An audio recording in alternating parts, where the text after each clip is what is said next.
A-List with Arvind। Hello, नमस्कार और welcome to one more episode of A list. आज का एपिसोड बहुत स्पेशल है क्योंकि अदृश्य यानी इनविजिबल होने का मन कर रहा है। वो क्या है ना, हमारे पास मिस्टर इंडिया की घड़ी आ चुकी है। तो लेडीज एंड जेंटलमैन, आज का शो आपका होस्ट झकास दिखाई नहीं देगा लेकिन सुनाई जरूर देगा। 1 2 3।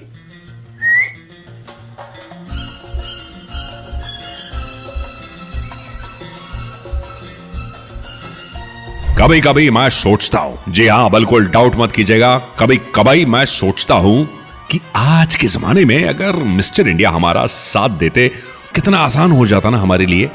भाई साहब, अंग्रेजी कॉमिक्स जिन्होंने पढ़ी है, बैटमैन, सुपरमैन और स्पाइडरमैन की दुनिया में आप जीते हैं, लेकिन जिसके रगों में बॉलीवुड का नशा दौड़ता है, बॉलीवुड की दीवानगी है, वो मिस्टर इंडिया को पहचानता है।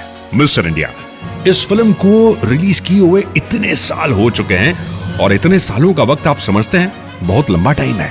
इतने टाइम में एक पूरी जनरेशन पैदा होकर खुद मम्मी पापा का जनरेशन बन जाती है।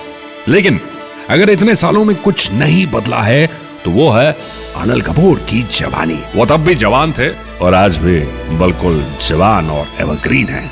वैसे मिस्टर इंडिया फिल्म अगर एक बार भी आपने देखी है तो उस फिल्म के किरदार आपकी कॉन्शियसनेस में ना चिपक के रह जाएंगे। And you guessed it right, आज हम मिस्टर इंडिया के बारे में बात करने वाले हैं। मोगैम्बो खुश हुआ। मोगैम्बो खुश हुआ, ये डायलॉग इतना पॉपुलर है कि लोग अपनी डेली कन्वर्सेशन में इस डायलॉग को यूज करते हैं। आधा रसगुल्ला ज्यादा मिला, मोगैम्बो खुश हुआ। पुचका बहुत अच्छा लगा, मोगैम्बो खुश हुआ। नौकरी में तरक्की हुई, मोगैम्बो खुश हुआ। लेकिन आप में से कितनों को पता है कि डायरेक्टर शेखर कपूर मोगैम्बो के रोल में अनुपम खेर को लेना चाहते थे, क्योंकि उनकी हिम्मत नहीं थी कि जाकर अमरीश पुरी को ये रोल ऑफर करें। और फिर प्रोड्यूसर बोनी कपूर ने कहा, चलो यार, हम तुम्हारा ये काम कर देते। बस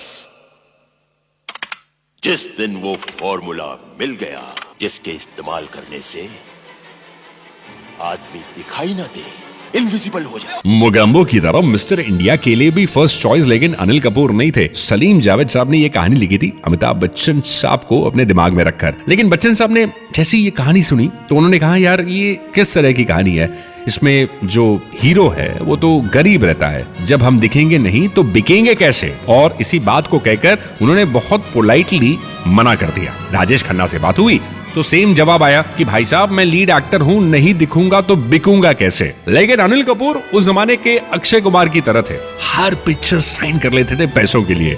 तो उन्होंने भी हाँ कह दिया और वो बन गए मिस्टर इंडिया।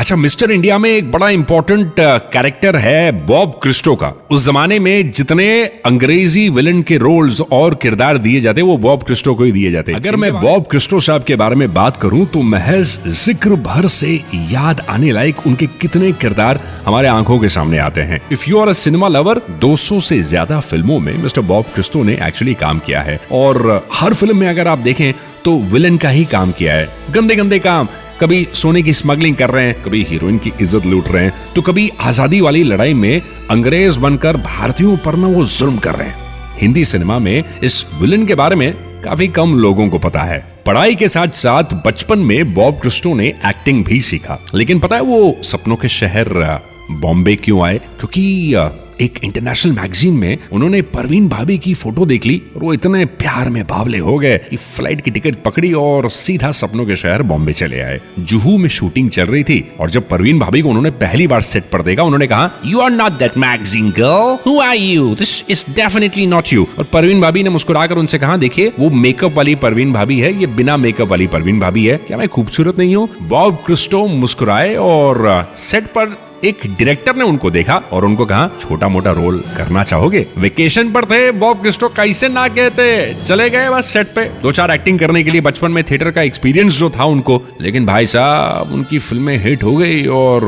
लोगों को उनके किरदार काफी पसंद आने लगे। और यही से शुरू हुआ 200 से ज्यादा फिल्मों का उनका ये सफर। गैंगस्टर, ब्रिटिश ऑफिसर, गली का गुंडा, करप्ट पुलिस ऑफिसर, डकैत या फिर कॉन्ट्रैक्ट किलर जैसे तमाम रोल उन्हें मिलते रहे। लेकिन आपको ये बता दूं, in his real life he was a fantastic human being. बहुत अच्छे इंसान थे। जैसा हमेशा बॉलीवुड में होता है, यार जो सिनेमा में विलन का रोल प्ले करता है ना, वो असली जिंदगी में एक्चुअली हीरो बनता है, और जो सिनेमा में हीरो का रोल प्ले करता है असली जिंदगी में शायद उतना अच्छा नहीं है। रील टू रियल का यही तो सबसे बड़ा डिफरेंस है।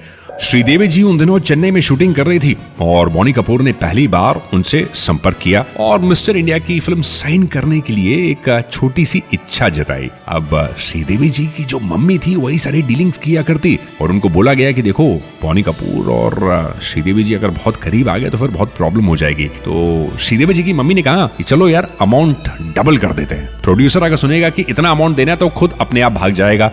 तो उन्होंने बॉनी कपूर से कहा कि 10 लाख आपको मुझे देने होंगे, और मैं 1980s की बात कर रहा हूँ, लेट 1980s की। उन दिनों 10 लाख की अहमियत आप समझते हैं? बॉनी कपूर मुस्कुराए और उन्होंने कहा मैं 11 लाख का ऑफर श्रीदेवी जी के लिए लेकर आया हूँ।